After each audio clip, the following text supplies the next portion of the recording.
Ayun no, kabubuhan ng kotse na yan no. Diba, paliko yan. Nakapasok na yung trailer.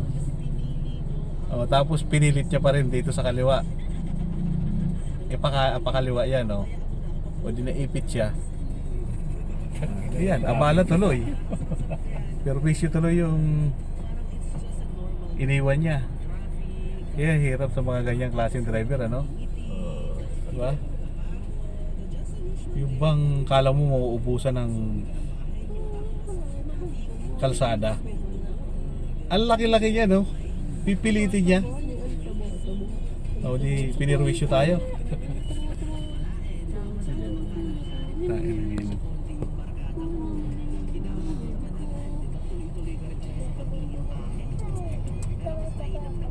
Tapos ngayon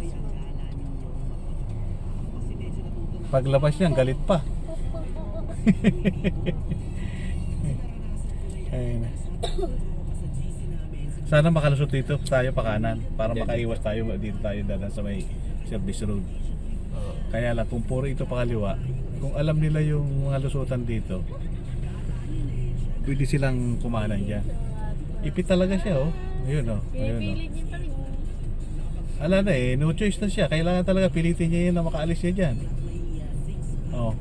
Ayun, nagrampa na siya Ayun, dapat tinitikitan yung mga ganyan eh. Ayun, forcer Rinampa niya. Kita mo kung hindi bubo yun, di ba? Yung laki-laki Yung container, palabas ano? Ha? Palabas? Oo, palabas. Container. Kaya lang, sinigitan nitong kotse.